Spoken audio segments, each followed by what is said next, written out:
is Awakened Path Radio, giving you the tools to guide you on your spiritual or metaphysical journey. I'm your host, Dr. Candace Nadine Green.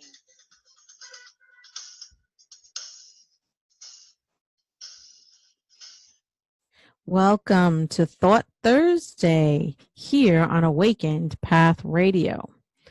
For more information about Awakened Path Radio and show updates, courses, workshops, events, resources, and more, please visit www.awakenedpathonline.com. Again, that's www.awakenedpathonline.com. Now on to today's show. Today we have with us Ayn Cates Sullivan, who is an award-winning and best-selling author focusing on mythology and folklore for the modern age. Dr. Sullivan obtained her bachelor's in honors at Hollins University, her master's and doctorate in literature from Columbia University in King's College, London. She currently lives in Virginia with her husband and a variety of pets, including a herd of horses. Her educational experiences, coupled by life, led her into the study and practice of what makes one whole. After obtaining her master's in spiritual psychology in 2006, she began offering private lessons. She also loves to take initiatives on vision quests to discover their inner Grail or true nature. Welcome to our show today, Anne. It's a pleasure to have you. Thank you for having me on. Thank you. Now, would you tell us, I know in the introduction we talked about a little bit about your background, but could you tell us a little bit about your journey to doing the work that you do today? Well, people often ask where this begins, and I have to say that for me, it began here in Virginia with my grandmother. My family has a farm, a legacy farm that's been in the family for a long time, and she used to tell me stories as she would stir her pot. She was making a soup or something, and the steam would rise, and she would start to tell me stories of the knights of Northumbria and the brave men and women that came over on the ship. I found out later was called the Safety, and the great pioneering spirit. So I would say when I was a little kid, my imagination really got stirred up. And so later on, I was fortunate enough to be given a overseas research award to King's College London. And I got to go, and I spent 11 years at that particular point in time going through the British and Irish countryside, collecting folklore and Grail legend. That is so interesting. And it's such a wonderful experience just to be able to have, to travel and to write as well. So that's great. Now you have... Oh, go ahead. Oh, I just was saying, I think sometimes when we're really supposed to do something, when it's truly our life purpose and mission, if you get on the right path, it's like the red carpet rolls out, because I've tried to do anything else, it doesn't work, but as long as I stay on that path, I really get the red carpet treatment. Now, you also, I'm just going to fix my mic a little bit. We're having problems. Okay, there we are. All right, you have a children's book series, Sparkle, and it's very unique, and and what you offer. Could you just tell us a little bit about your children's series? Yes. So when my children were growing up, I wrote them all a series of stories, and usually I give it to them during the holidays. And one particular day, I had a friend named Belcro Ducray, and she was over in my daughter's bedroom. We were doing some interior design, and I come into the room because she's sobbing her eyes out, and I thought someone had died. I didn't know what had happened. And she goes, I just found your children's stories, and they're so beautiful. Can I illustrate them? So we dug them all out and looked at them, and the kids had done them with like little stick figures and so forth, you know. And so she did them with these beautiful illustrations, and my kids who are, you know, now off in college were overjoyed because they said their friends really needed this series, because the whole series is about a girl named Sarah, but she won't call herself Sarah. She calls herself Sparkle because she doesn't want her light to go out. You know, in that time, you know, it's around about 8 or 9, 10 years old, where it's been okay to believe in fairies and folktale. It's been okay to be different or colorful. And about that time, the kids start saying, "Oh, you got to grow up. You know, this stuff is make believe." And so it's about that time period where, oh, it's okay. Don't give up your wondrous child. Don't give up your sparkle. That's what it's about. And what a great message as well. I mean, it's society forces us, or tries to pressure us. In other words, tries to pressure us to growing up, to get rid of our creativity, our imagination, our belief in the mystical, and all of that. And then we become these boring adults who work and have no imagination, and are working to pay bills, and are not really enjoying the full, are really living a one-dimensional life.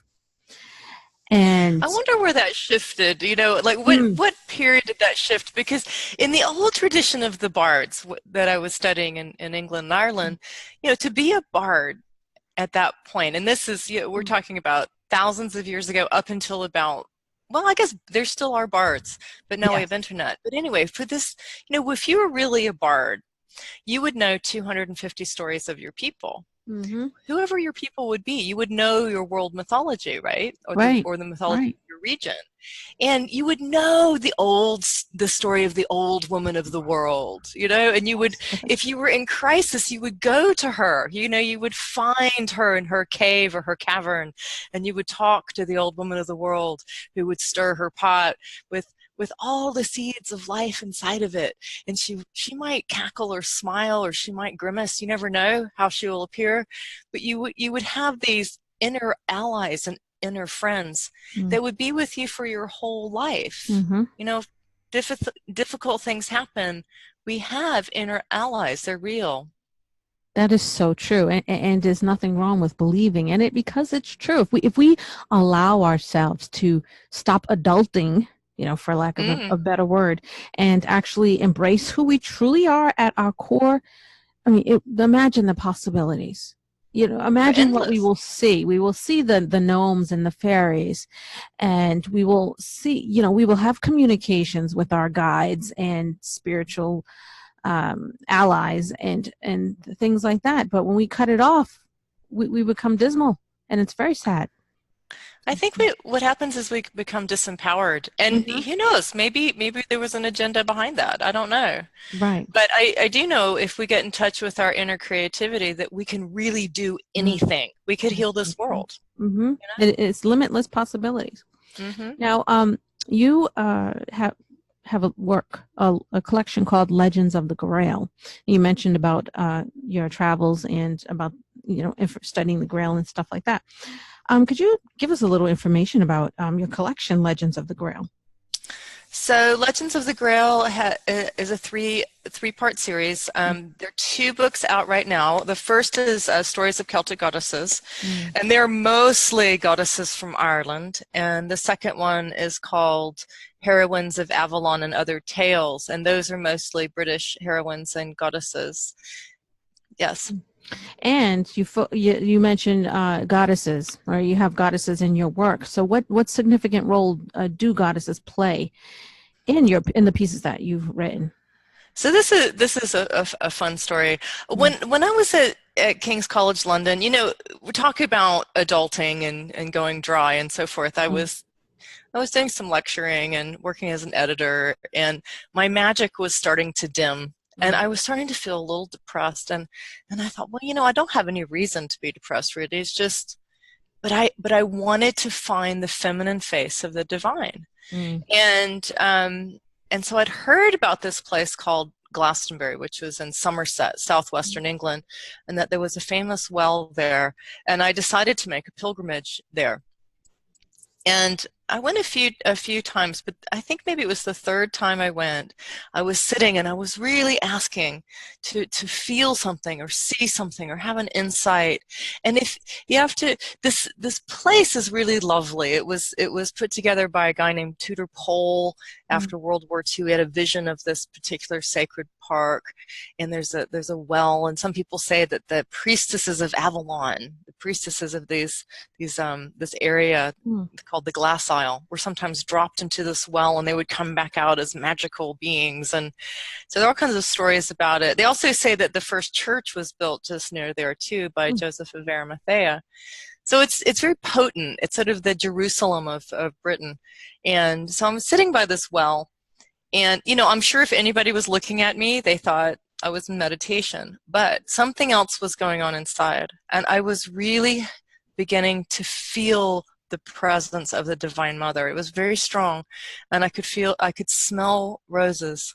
I have felt so much love, just an incredible amount of love.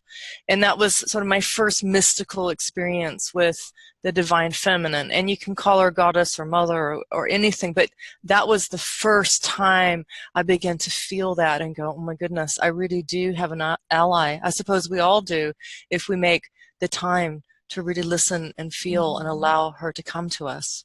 That is so true. We get stuck up in the material world, and we forget to pay attention to the natural world that surrounds us. The old phrase, "Stop and smell the roses." Well, it's more than just that, and it is a correct phrase. What it's telling us to do is just take a moment, and just be. And when we don't do that, we because our nature is to connect with nature, and because society tells us that that's crazy and we're nobody if we don't work, we often get confused and we go about the business of work, and you head down into the head down and working and not looking at what we are supposed to, not embracing the world around us. That's when we end up miserable, and we don't know why. We give it so many names. This is why I'm miserable. I have this disease. I have this symptom. And really, if we just stopped and embrace nature and just be, it could be possible. We'll see that our, ideas of a depression, for example, will go away. Yeah, when we're disconnected from the natural world, we really can go into despair. In the Celtic tradition, they call it entering the wasteland. So and that's where in these tales you begin to find some of the goddesses. And I when I did my doctorate, I was told that if I studied the work of Lady Gregory, I would get a full ride. So, of course, I said yes without really knowing what I was getting into. But she was marvelous. She was the patron of a very famous poet named W.B. Yeats. And she lived in Western Ireland, and she was Anglo-Irish, but she really believed in Ireland and the language. She loved the Gaelic language. And so she was actually one of the people responsible for bringing Irish back into the schools. And if you go to Ireland now, you'll see that most of the signs are in Gaelic and English. So she was a nationalist. And she started the Abbey Theatre and put on the plays of the regional plays. Now, before 1917, if you did this sort of thing, you'd be killed. There was a movement for a long time to wipe out the Irish stories, the Gaelic culture.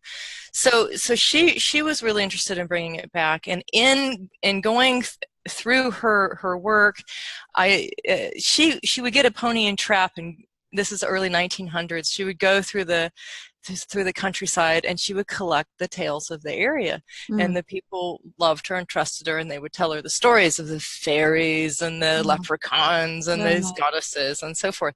So I was I got to go to some of these places and sit by these old turlaws, which are seasonal lakes, and sort of sit there and imagine and go, I could really imagine fairies here, See, I can understand how W.B. Yeats would write about this. And then I started to realize that in that landscape, and I think it's true everywhere, but particularly there, it's easy to tap into, that there are goddesses that are connected to different hills or valleys or springs. And so I started learning their stories, and they were fabulous. In the Celtic tradition, a man cannot rule as a king or a hero or a leader unless his woman deems it so. She has to say, yes, you're worthy to be the leader. Otherwise, forget it. And they said, a man in battle is one thing, but a man and his woman in battle, forget it. You might as well go home. True words. So I loved the equality that I found in those stories, and there's really some great ones, like in this Legends of the Grail, stories of Celtic goddesses. There's one, this is a Scottish goddess, but in Hollins is one of the heroes, and he wants to become a great, like Ireland's greatest hero. And so he wants to marry this woman, Emer, and her father says, well, look, the only way this is going to happen, you can only marry the beauty of the land if you go to Skayach. And so he has to cross he has to get in his boat, his currach, and he has to go to the Isle of Skye. And then there's a huge, there's a bucking bridge, and then there's a gap, and he has to jump 22 feet across this ravine in order to get to Skayach, who's standing there with a dagger waiting for him. And she's reading his future. Does he have what it takes? Is he going to, am I going to give him my magic? And that's what's so lovely with these goddesses, because if they deem the hero worthy, then they take off running, and they show the hero the natural world. They show them how the air works, how the magic of the water, the watery places. They show them how the earth lives and thrives, and they're lovely tales. That's beautiful. Now, your stories have been said to heal the reader as they read them. For example, you have a book, A Story of Becoming. Now, how do you accomplish healing the reader as they read them? Well, the Story of Becoming is an interesting one, and I wrote it just as a whim for my kids, and that's actually become my best-selling book. Wow. I think there have been 250,000 downloads, and it's done incredibly well. And I think it's won 18 literary awards now, which is pretty phenomenal. Yeah. But it wasn't picked up as a children's book, even though I published it that way. It was picked up as a fairy tale for all ages. And that was the book that Belle was holding when she was really crying, she was really talking about this. And several women got together and started talking about it, because they had been, we're in the Me Too movement now. People are starting to share about all the things that have happened to them, in this world. And so the story is about a tree, and she doesn't know who she is. She's this little seed, and then the rains come, and she starts to grow, and she's curious, and there are all these other plants, and one day there's a puddle in front of her, and she can see that she's this little sapling, and she's very excited, and then the deer come and they look at her, and she goes, look, I'm so beautiful and balanced and lovely, and they eat her, so so there she is again. Like, okay, we're gonna try again here.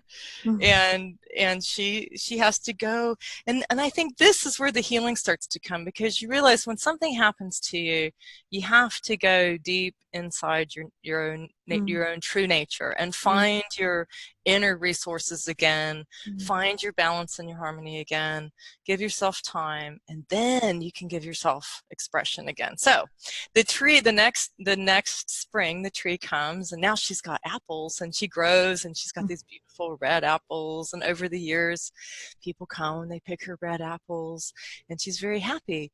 And then one night there's a terrible storm, and the lightning's going and the thunder, and then, oh, she's struck by lightning. And she rises up behind her tree, and she can see this terrible scar through her trunk, and she thinks that it's all over, that she's gone. But in the morning, when the sun rises, she's still there. She has a scar, but she's still there. But there's one difference. Her apples aren't red anymore. They're golden. Oh my. And now she has miracle apples. And when people come to pick her apples, their wishes and their dreams come true. And then people start talking about the tree, and that there's this miracle tree, and their wishes and dreams come true. And the local establishment doesn't like this because miracles are rubbish, right? So they dig up the tree. Oh no.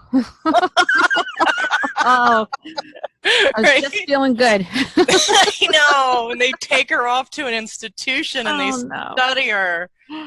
And they pick off all of her apples and her leaves, and they say, nope, she's just a regular old apple tree, just like every other. And they throw her out. But she has one little dried up golden apple. So she makes a wish for herself that someone who has been helped by her in the past will hear her prayer and will come and collect her. And so people start coming, and they find her and they put her in their truck, and they take her back to her meadow that has cried so much that it's turned into a lake, and they plant her by the edge of this lake. And her wishes continue to spread with her baby apple trees. So if you're ever lucky enough to find your way to the miracle tree, just get down on your knees and make the greatest wish that lives in your heart, because the miracle tree is listening. That is a beautiful story. I love it. I love it. I felt emotional, going through her getting, the deer eating her and all. Oh my goodness. That's a beautiful story. Now, I mean, we could talk all day, but unfortunately we don't have all day. So, do you have any words of wisdom that you would like to bestow upon our listening audience today? Well, just something very simple. I think wherever you are in your life, never give up your wondrous child. Never give up your inner sparkle. That if you keep asking questions and you stay curious and you forgive people and just drop, whatever's happened in the past, just let it fall away like a cloak. Leave it like a suitcase. Forgive it, because you free yourself. And just invite in your wondrous child and keep going, because we live on a marvelous planet, a really beautiful planet. And if we can just put our feet in the soil and find ourselves right here and now, my goodness, this whole place can transform, and we can with it. That is beautiful. And, I've heard somewhere, I probably read it some millions of times, that we should look upon the world as with childlike wonder. I mean, children are great at forgiving. They're great at imagination. So when we become adults, we lose it. Now, do you have any upcoming projects? I know you're always writing books or anything that you would like to tell us about. There's a third book in this series that will be coming soon, and there's another book in the Sparkle series coming soon. And I sometimes take people on quests. I'm getting ready for the quests in 2020 now for people interested in a heroine's quest in Ireland. But probably the next one will be in the UK.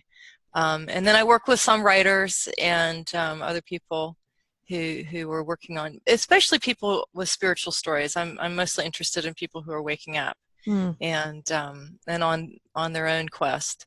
So I do that, and I own a publishing company too. So I'm very picky, but occasionally we'll take people if they have a wonderful spiritual book. Right. So, yes. Awesome. Awesome. So, I mean, you do so many things, and I mean, right, I know my head is exploding with all the ideas that you're talking about today, and I imagine our listeners are too. So how would we get in touch with you or to learn more about the work that you do, your quest, buy your books, etc.? I'm easy to find. My first name is spelled A-Y-N. And so usually if you just Google A-Y-N, I'll pop up. But my website is AynCatesSullivan.com. So AynCatesSullivan. So AnnCatesSullivan.com, and you can see my books. I've got, I think there are 12 books on the site there, and you can listen to audios. There are loads of stories and audios you can listen to. You can see, you can sign up for my newsletter, and that keeps you updated on the quests and different things that are happening. Sometimes I do workshops and things too, and so that's the way to keep updated. Or you can go to my events page also. And I love feedback. I love it when people read a book and they go, "Oh, I love the story of Kayser," and you know, whatever. It just I love hearing from people. So thank you. Fantastic. And we'll have that website in the write-up about the show. So in case people haven't written it down, it'll also be in the show link. So, Ann, it was such a pleasure having you on today's show. You were very inspirational, and just keep doing the great work that you're doing. This planet needs it.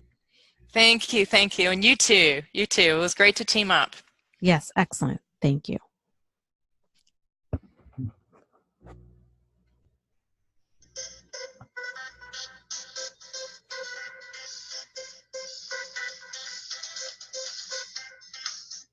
Thank you for joining us on Awakened Path Radio. Please check us out at www.awakenedpathonline.com. I'm your host, Dr. Candace Nadine Green, and you are listening to Awakened Path Radio, giving you tools to guide you on your spiritual or metaphysical journey. Namaste and blessed day.